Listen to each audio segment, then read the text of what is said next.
Bismillahirrahmanirrahim. Assalamualaikum warahmatullahi wabarakatuh. Selamat siang kepada Bapak beserta rekan-rekan sekalian. Perkenalkan, kami dari kelompok 7 kelas 3 Logistik C beranggotakan Algi Fasar Nuralif, Anissa Faisatu Yona Anggara, dan saya Muhammad Kafabulangi. Kami bertiga telah membuat laporan tugas terintegrasi dengan judul analisis minimasi biaya persediaan pada PT Semen Gresik Persero menggunakan aplikasi Analogic. Berikut pemaparan dari kelompok kami. Yang pertama ada Rich Picture Diagram atau RPD, yang dimana kita ketahui bersama Rich Picture Diagram ini bagian dari metodologi sistem lunak, gambar kayak menyediakan mekanisme untuk belajar tentang masalah yang kompleks atau tidak jelas dengan menggambarkan representasi rinci dari mereka. Berikut adalah tampilan RPD dari proyek kami.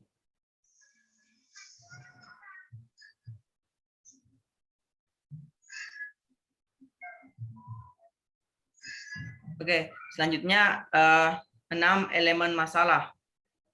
Dalam 6 elemen masalah terdapat elemen pembuatan keputusan, tujuan pembuatan keputusan, kinerja atau kriteria keputusan terkait, ukuran kinerja, input kontrol atau variabel keputusan, dan konteks di mana masalah terjadi. Untuk elemen pembuatan keputusan, keterangannya oleh manajer PT Semen Gresik Persero. Tujuan pembuatan keputusan untuk mengetahui cara agar total biaya persediaan suku cadang yang dikeluarkan PT Semen Gresik lebih rendah dengan tetap menjaga kualitas atau kepuasan pelanggan. Untuk kriteria keputusan terkait, keterangannya meminimalkan total biaya persediaan PT Semen Gresik Persero, ukuran kinerja, total biaya persediaan yang harus dikeluarkan PT Semen Gresik Persero.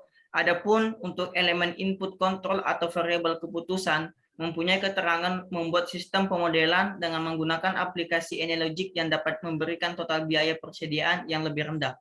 Sedangkan untuk elemen terakhir, yaitu elemen konteks di mana masalah terjadi, memiliki keterangan total biaya persediaan PT Semen Gresik Persero.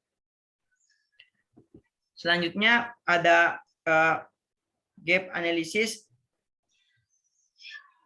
Gap analysis kali ini yang current state-nya itu biaya persediaan yang dikeluarkan PT Semen Gresik pada bulan Oktober sebesar Rp900 sak per minggu, lebih tinggi dibanding bulan September yang sebesar 875 sak per minggu. Adapun ideal state-nya itu menurunkan biaya persediaan dengan skenario pemodelan yang lebih baik. Untuk selanjutnya ada fishbone diagram. Seperti yang kita ketahui bersama bahwa fishbone diagram adalah suatu pendekatan terstruktur yang memungkinkan dilakukan suatu analisis lebih terperinci dalam menemukan penyebab-penyebab suatu masalah, ketidaksesuaian, dan kesenjangan yang ada. Untuk itu kami menampilkan fishbone dari PT Semen Gresik Persero. Bisa dilihat ada metode yang tidak adanya jadwal yang teratur untuk pemesanan, untuk material kapasitas produk yang terlalu banyak, ada kurangnya tenaga ahli di bidang inventory, dan SDM yang tidak mumpuni, sedangkan untuk money belum diketahui analisis biaya secara komprehensif. Selanjutnya ada 5W plus 1H yang akan dijelaskan oleh Saudari Nisa. Dengan ini saya persilahkan. Baik, di sini saya akan menjelaskan 5W1H. Yang pertama yaitu what. Di sini ada kasus apa yang sedang terjadi dalam penelitian yang kita lakukan ini. Yaitu kasus yang terjadi dalam PT Semen Gresik Persero ialah sistem persediaan yang belum jelas. Dari segi sistem persediaan, PT Semen Gresik terlihat belum memiliki sistem yang jelas, yakni apakah pemesanan pasokan ke gudang pabrik mengikuti persediaan kuantitas atau sistem persediaan berjadwal. Kemudian ketika terjadi permintaan dari konsumen, PT Semen Gresik Persero akan mengecek apakah barang yang diminta tersedia di gudang pabrik. Jika tersedia, maka pesanan akan langsung dikirimkan kepada konsumen dengan lead time yang berbeda untuk tiap jenis konsumen dan untuk tiap tipe barang. Jika barang tidak tersedia, maka PT Semen Gresik akan melakukan pemesanan ke distributor dan distributor akan mengirimkan pesanan. Kemudian where, di mana? Di mana lokasi objek yang diteliti, yaitu PT Semen Gresik. Di sini kita meneliti PT Semen Gresik yang beralamatkan di Jalan RA Kartini nomor 280, Sidomoro, Kebomas, Tuban Barat, Logo Bendung, Kecamatan Gresik, Kabupaten Gresik, Jawa Timur. Kemudian yang ketiga yaitu when, kapan perusahaan melakukan pemesanan ke distributor.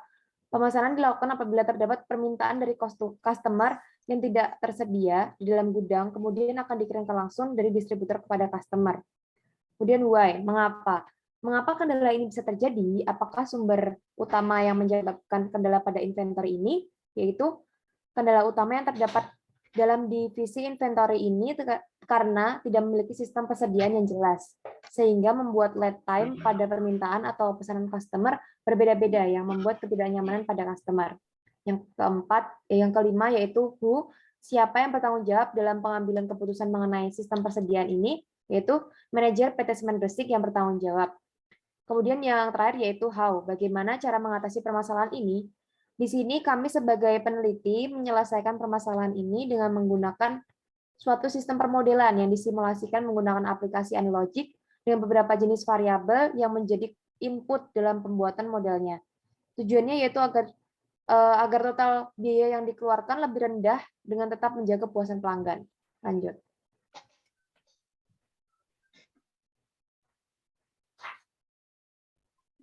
Di sini terdapat flowchart dari penelitian kita. Yang pertama yaitu studi pustaka dan wawancara.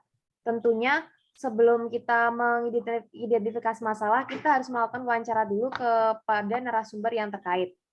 Kemudian yang ketiga yaitu mengidentifikasi masalah. Mengidentifikasi masalah ini dilakukan untuk mengetahui situasi dan kondisi yang sebenarnya berdasarkan fakta-fakta yang ada. Kemudian yang selanjutnya yaitu tujuan penelitian. Tujuan penelitian ini untuk menjadikan berbagai aktivitas di PT Semen Gresik Persero sebagai model, baik menggunakan influence diagram maupun rich picture diagram. Kemudian pengumpulan data, di sini kita memperoleh hasil wawancara dari PT Semen Gresik Persero. Kemudian pengolahan data, yaitu pengumpulan data dari data yang kita kumpulkan tadi dengan menggunakan rich picture diagram dan influence diagram.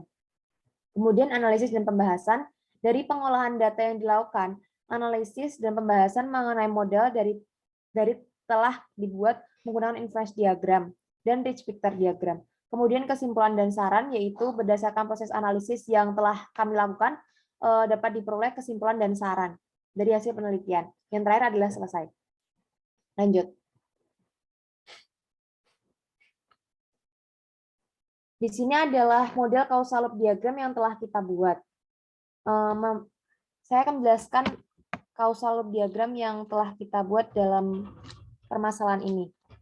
Di sini variabel laju penambahan biaya persediaan produk OPC, laju penambahan biaya persediaan produk OPC mempengaruhi variabel biaya persediaan secara positif, yang dapat diartikan bahwa semakin besar laju penambahan biaya persediaan dari ketiga produk, maka akan semakin besar pula biaya persediaan. Selanjutnya, variabel biaya persediaan dan variabel proporsi biaya persediaan mempengaruhi variabel total biaya persediaan secara positif, yang dapat diartikan bahwa semakin besar biaya persediaan dan proporsi biaya persediaan, maka akan semakin besar pula total biaya persediaan. Kemudian pada variabel total biaya persediaan mempengaruhi variabel biaya persediaan secara negatif, yang dapat diartikan bahwa semakin kecil total biaya persediaan, maka semakin kecil pula biaya persediaan.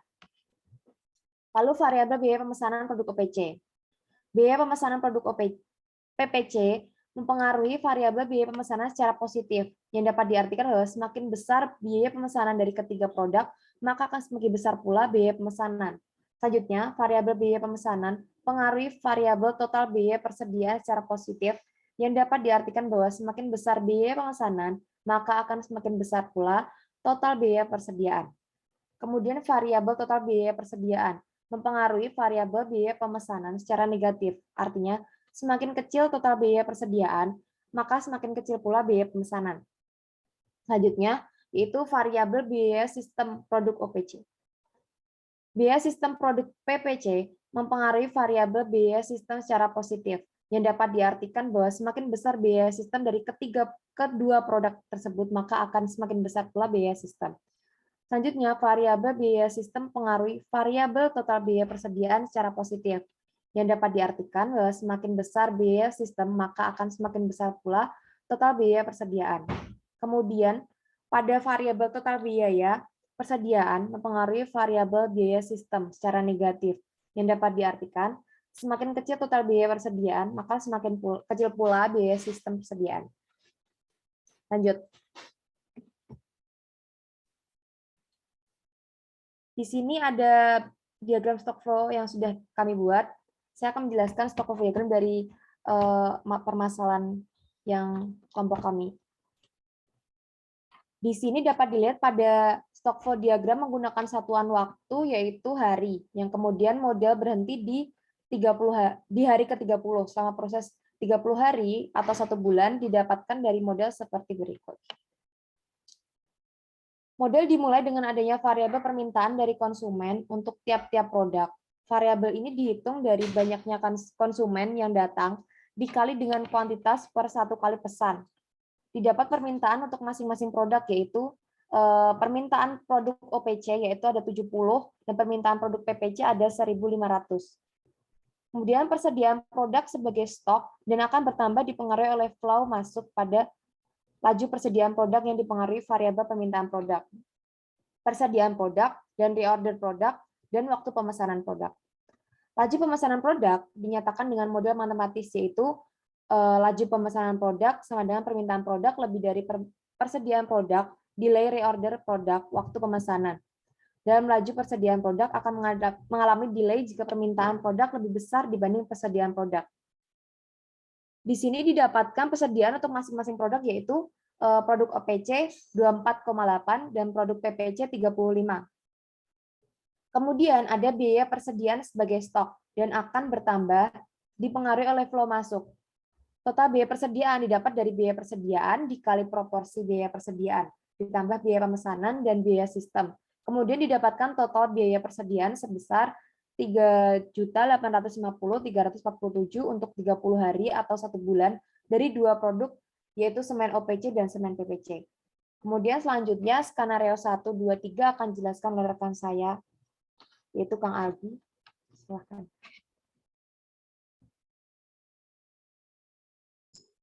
Oke, saya akan menjelaskan tentang skenario 1 dan hasil simulasinya. Di dalam skenario ini terdapat parameter yang diubah, yaitu parameter kapasitas dari masing-masing produk. Parameter tersebut diubah dengan tujuan untuk melihat apakah parameter kapasitas dari masing-masing produk dapat mempengaruhi total biaya persediaan pada PT Semen Gresik. Perubahan parameter kapasitas dari masing-masing produk adalah sebagai berikut. Kapasitas produk OPC 290 dan kapasitas produk PPC 127. Kemudian didapatkan hasil simulasi bahwa total biaya persediaan yang harus dikeluarkan PT Semen Gresik selama 1 bulan atau 30 hari 2.916.000. Next. Untuk skenario 2, di dalam skenario ini terdapat parameter yang diubah, yaitu parameter proporsi dari masing-masing produk. Parameter tersebut diubah dengan tujuan untuk melihat apakah parameter proporsi dari masing-masing produk dapat mempengaruhi total biaya persediaan pada PT Semen Gresik. Perubahan parameter kapasitas dari masing-masing produk adalah sebagai berikut. Kapasitas produk OPC 0,2 atau 20%, kapasitas produk PPC 0,3 atau 30%. Kemudian didapatkan hasil simulasi bahwa total biaya persediaan yang harus dikeluarkan PT Semen Gresik selama 1 bulan atau 30 hari sebesar 4.494.000. Next. Untuk skenario 3, di dalam skenario ini terdapat parameter yang diubah, yaitu parameter waktu pemesanan. Parameter tersebut diubah dengan tujuan untuk melihat apakah parameter waktu pemesanan dari masing-masing produk dapat mempengaruhi total biaya persediaan pada PT Semen Gresik. Perubahan parameter kapasitas dari masing-masing produk adalah sebagai berikut. Waktu pemesanan 7 hari, kemudian didapatkan hasil simulasi bahwa total biaya persediaan yang harus dikeluarkan PT Semen Gresik selama 1 bulan atau 30 hari sebesar 2.450.000. Next. Untuk analisis, hasil dari solusi yang diusulkan dapat diketahui bahwa pada skenario sistem persediaan dengan adanya pengurangan kapasitas dari kedua produk memberikan total biaya yang paling mudah di antara seluruh skenario dengan total biaya tiap bulan sebesar 2.450.000 dibandingkan dengan skenario 1 yakni 2.916.000 dan skenario 2 yakni 4.494.000. Untuk setiap skenario ini, perbedaan biaya untuk biaya yang lain bersifat tetap per bulan sehingga tidak memberikan pengaruh pada total biaya persediaan. Kemudian dilakukan analisis dari hasil masing-masing skenario. Hasil analisis menunjukkan bahwa masing-masing skenario memiliki perbedaan yang relevan dengan kondisi simulasi dasar. Meski perbedaan nominal masing-masing skenario usul tidak terlalu relevan, yaitu perbedaan hanya sekitar antara 2.000 hingga 3.000 rupiah. Pada skenario usulan dengan simulasi dasar, pemilihan permodelan sistem persediaan yang lebih tepat hanya ditekankan pada skenario mana yang memiliki total biaya persediaan yang paling rendah. Next.